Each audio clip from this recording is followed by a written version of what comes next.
Saudara pemirsa, pada kali ini kita akan membahas tentang sejarah peperangan di masa kerajaan Tanjung Pura yang dipimpin oleh Ratu Mas Jaintan. Kisah ini dihimpun dari berbagai literatur sejarah, di antaranya adalah buku Pasak Kapuas serta catatan dari Eropa. Selamat menyaksikan. Ratu Mas Jaintan atau Putri Bunku menjadi Raja Tanjung Pura sebagai pengganti suaminya, yakni Panembahan Sorgi yang telah wafat pada tahun 1609 di Sukadana. Ratu Mas Jaintan sendiri merupakan putri Pangeran Purbajaya Kesuma, yakni Raja Kerajaan Landak yang pada saat itu pusat pemerintahannya berada di Bandung. Pada suatu ketika di tahun 1616 Masehi, Ratu Mas Jaintan atau Putri Bunku ikut membaiat Sultan Awaludin sebagai Sultan Negeri Kapuas, sebab Sukadana atau Tanjung Pura di masa itu merupakan induk dari negeri di Kapuas. Pembaiatan Ratu Sukadana kepada Sultan Awaludin menjadi Sultan Negeri Kapuas di Sanggau pada tahun 1616 tidak terlepas dari ikatan kekeluargaan bahwa mereka memiliki hubungan dari leluhur yang sama. Maka dengan demikian, Tanjung Pura dan Negeri Kapuas pada masa itu adalah satu kesatuan yang tidak dapat dipisahkan. Maka selanjutnya dikisahkan ketika suatu saat negeri Tanjung Pura di masa pemerintahan Ratu Mas Jaintan ketika menghadapi masalah yang berakhir dengan beberapa peperangan, maka pasukan dari negeri Kapuas maju di garda paling depan untuk membela kerajaan Tanjung Pura. Setidaknya ada 4 kali perang di masa Ratu Mas Jaintan, yakni dari mulai tahun 1609 hingga 1624 Masehi. Seperti perang dengan Palembang, Mataram, Landak, dan pasukan Eropa. Dalam perang tersebut, setidaknya negeri Kapuas yang berpusat di Sanggau dan dipimpin oleh Abang Awaludin di masa itu ikut membela negeri Tanjung Pura ketika berperang melawan Mataram dan kerajaan Landak. Dikisahkan pada masa itu, setelah beberapa tahun pendeklarasian kembali negeri Kapuas yang dipimpin oleh Abang Awaludin, situasi di negeri Tanjung Pura era Sukadana semakin memanas dengan Kesultanan Mataram. Hal itu dipicu oleh terlibatnya Belanda dalam perdagangan di negeri Tanjung Pura, sebab Belanda pada masa itu terlalu ikut campur dalam pemerintahan Ratu Bunku atau Putri Mas Jaintan dengan tujuan untuk menguasai bandar pelabuhan guna memonopoli perdagangan, yang kebetulan pada masa itu Belanda juga bersaing dengan beberapa pedagang dari Eropa yang lainnya. Dalam persaingan tersebut akhirnya Belanda menguasai perdagangan dan dapat menyingkirkan para pesaingnya, dan ia berhasil mendirikan kantor dagangnya di Bandar Sukadana pada masa itu.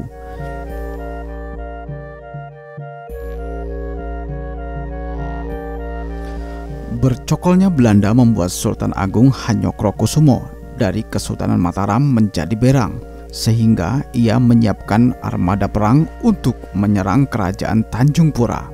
Dari sinilah hubungan Tanjung Pura dengan Mataram kian memanas. Ditambah lagi dengan sikap Ratu Bunku yang dingin, sehingga membuat Sultan Agung yang memang sudah sangat benci dengan Belanda semakin menjadi-jadi untuk cepat-cepat menghancurkan Bandar Tanjung Pura.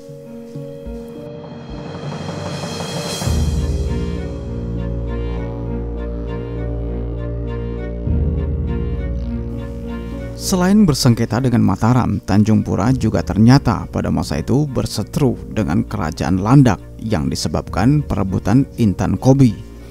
Intan Kobi yang juga dikenal sebagai Intan Danau Raja adalah intan terbesar nomor 2 di dunia yang merupakan benda pusaka milik kerajaan Landak, namun pada masa itu dikuasai oleh Ratu Mas Jaintan. Pada masa itu hubungan Tanjung Pura dan Landak yang awalnya adalah saudara menjadi retak akibat dari perebutan Intan Kobi tersebut.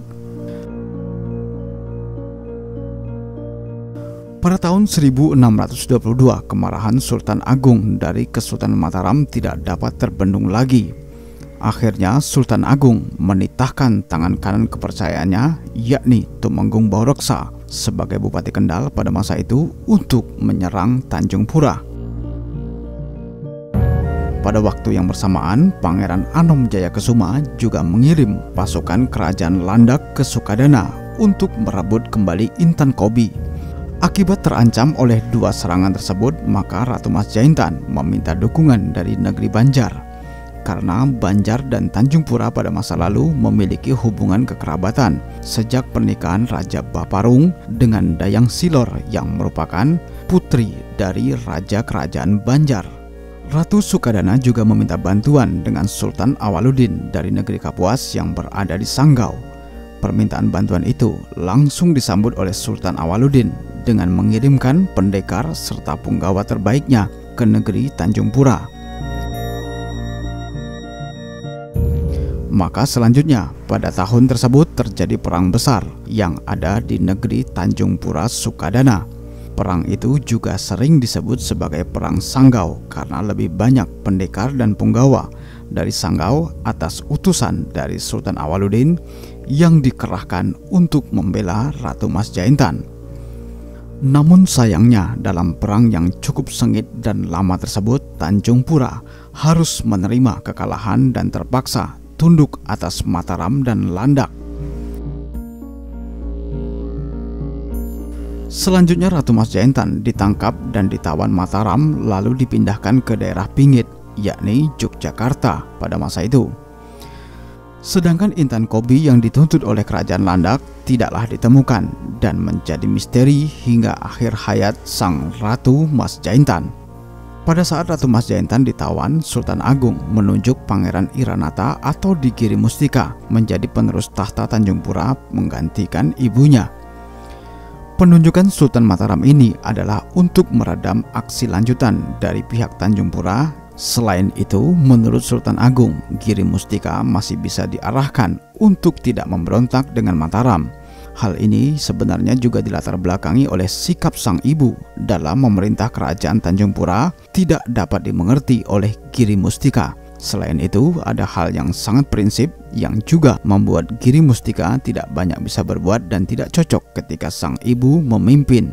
Namun sebagai seorang anak yang patuh pada orang tua, ia menjalani atas apa yang pernah terjadi dalam dinamika kehidupan.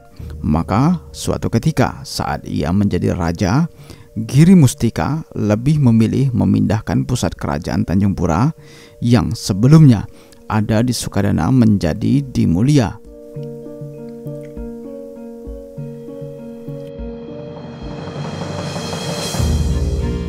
Maka dalam catatan George Muller disebutkan bahwa Giri Mustika adalah panembahan Van Meliau atau panembahan yang berasal dari Mulia. Lokasi Mulia yang disebutkan Muller saat ini tepat di Sungai Rantau Panjang yang di atasnya terdapat terusan Jawa. Di sini banyak benda-benda arkeologis yang ditemukan pada masa Giri Mustika. Lalu beberapa tahun kemudian Giri Mustika diberikan gelar Sultan Muhammad Syafiuddin oleh Sultan Agung yang juga disahkan oleh Sultan Mekah, yaitu dengan mengirim seorang utusan yang bernama Syekh Samsuddin untuk pergi ke negeri Tanjung Pura Sukadana. Selanjutnya kekalahan Tanjung Pura ikut berimbas di negeri Kapuas. Kesultanan Mataram melanjutkan serangannya ke negeri Kapuas. Disebabkan banyak para pendekar dan punggawa-punggawa terbaiknya yang telah dikirim ke Tanjung Pura, sehingga membuat Sultan Awaludin tidak mampu membendung armada perang Sultan Agung. Maka dengan mudah Sultan Agung menguasai negeri Kapuas. Penaklukan Kesultanan Mataram di negeri Kapuas membuat Sultan Awaludin sangat bersedih. Ditambah lagi pada masa itu negeri Kapuas dilanda banjir serta wabah penyakit. Beberapa tahun kemudian Sultan Awaludin memutuskan untuk pulang ke Embau Hulu Kapuas. Seluruh keluarga dan kaum kerabat ia bawa serta. Namun ada sebagian yang memutuskan untuk pulang ke Muara Mengkiang. Hanya sebagian kecil yang memutuskan untuk tinggal di Sanggau.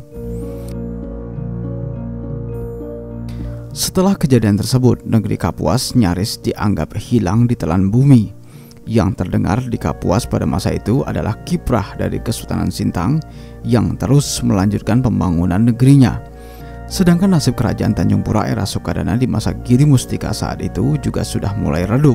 Namun untuk mempertahankan eksistensi kekuasaan, maka Giri Mustika dengan segala daya dan upaya membangun kembali hubungan-hubungan diplomatik, bahkan kelak dari adiknya yang bernama Gusti Lekar menjadi pendiri kerajaan di sebelah Kapuas, yakni Meliau dan Tayan, serta adiknya yang bernama Ratu Surya Kesuma menikah dengan Sultan Tengah lalu melahirkan Raja-Raja Sambas, serta putranya yang bernama Sultan Muhammad Zainuddin menjadi pendiri kerajaan Matan yang pertama yang terletak di hulu Sungai Matan, lalu kemudian melahirkan beberapa raja-raja di seantero Borneo.